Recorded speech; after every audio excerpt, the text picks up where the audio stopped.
as with the 1851 treaty, the 68 treaty is soon going to be violated by none other than George Armstrong Custer, who in 1874 will lead an expedition into the Black Hills.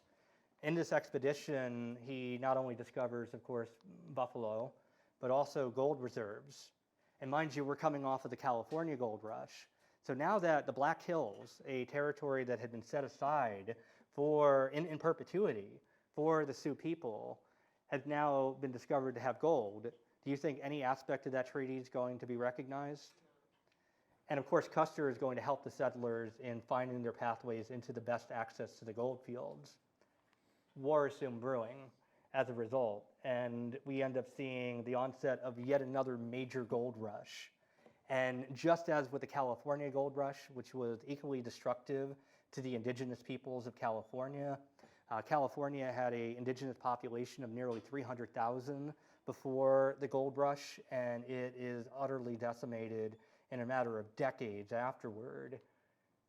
This is where we're introduced to Chief Sitting Bull. Sitting Bull was a major player in the Red Cloud War and had fought alongside Red Cloud. He was somebody who felt fundamentally betrayed by this concession that had been made, and he had called for, at all costs, any kind of resistance to the Fort Laramie Treaty.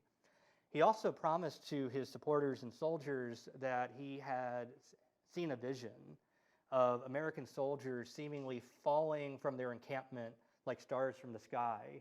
These soldiers, as thick as grasshoppers, will fall upside down into a Lakota camp. And he's predicting an even greater victory than what Red Cloud before him could have brought forward.